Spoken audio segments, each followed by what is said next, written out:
মৃতদেহ দাফনের শুকনো মাটিও নেই, ভেলায় ভাসিয়ে নিতে হচ্ছে লাশ। হ্যাঁ, এটাই আজ চট্টগ্রামের সাতকানিয়ার বন্যার বাস্তবতা। গত শুক্রবার সাতকানিয়ার কেউচিয়া ইউনিয়নে ৬০ বছর বয়সী অটোরিকশা চালক মোহাম্মদ ফোরকান বন্যার পানিতে মাছ ধরার সময় হঠাৎ অসুস্থ হয়ে পড়েন এবং বিকেলে বাড়িতেই মারা যান। কিন্তু তার ঘর, উঠোন, এমনকি পারিবারিক কবরস্থান পর্যন্ত পানির নিচে থাকায় লাশের গোসল দেওয়ারও কোনো জায়গা মেলেনি। উপায় না পেয়ে পরিবার ও প্রতিবেশীরা বাঁশ আর কলাগাছ দিয়ে একটি ভেলা তৈরি করেন, আর সে ভেলায় লাশ ভাসিয়ে প্রায় ৩০০ মিটার দূরে শুকনো স্থানে নিয়ে যান। এরপর সেখানে অটোরিকশায় করে আবারও প্রায় ২ কিলোমিটার দূরে সরকারি খাস জমিতে নিয়ে গিয়ে জানাজা শেষে দাফন সম্পন্ন করা হয়। শুধু ফোরকানের ঘটনায় নয়, একই এলাকায় আরও একজনের ক্ষেত্রে এই সংকট আরও ভয়াবহ রূপ নেয়। এক ব্যক্তি নিজ বাড়িতে মারা যাওয়ার পর রাতে পানি বেড়ে যাওয়ায় লাশ রাখতে হয় পাশের বাড়িতে। পরদিন সেখানেও পানি ঢুকে পড়লে শহর থেকে ফ্রিজের গাড়ি ভাড়া করে আনা হয়, কিন্তু সড়ক ডুবে থাকায় সেই গাড়িও রাখতে হয় প্রায় ১ কিলোমিটার দূরের একটি সেতুর ওপর।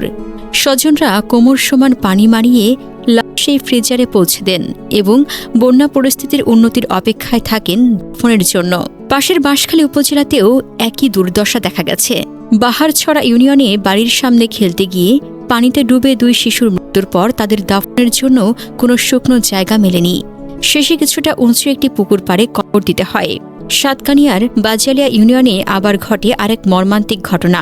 একটি কবরস্থানে সাঙ্গু নদীর পানি ঢুকে তীব্র স্রোতে একাংশ ক্ষতিগ্রস্ত হলে ৩টি পুরনো কবর থেকে লাশ ভেসে গিয়ে পাশের ঝোপঝাড়ে আটকে পড়ে, যা পরে স্থানীয়রা উদ্ধার করে অন্যত্র পুনরায় দাফন করেন।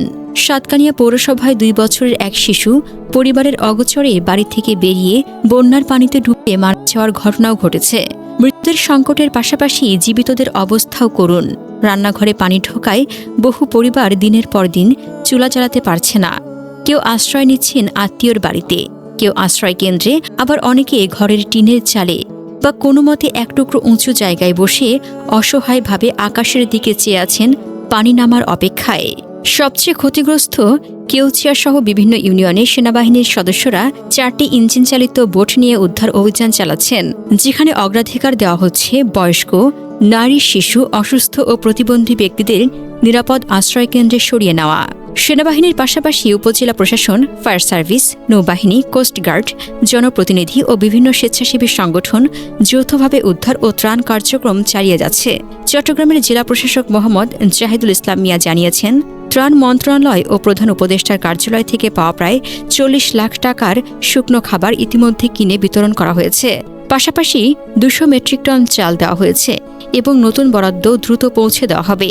সাতকানিয়ার এই দুর্যোগ একটি বিষয় স্পষ্ট করে দিয়েছে, বন্যার পানি শুধু ঘরবাড়ি, ফসল আর জীবিকাকেই কেড়ে নেয়নি, মৃত মানুষকে শেষ বিদায় জানানোর ন্যূনতম সম্মানটুকুও কেড়ে নিয়েছে।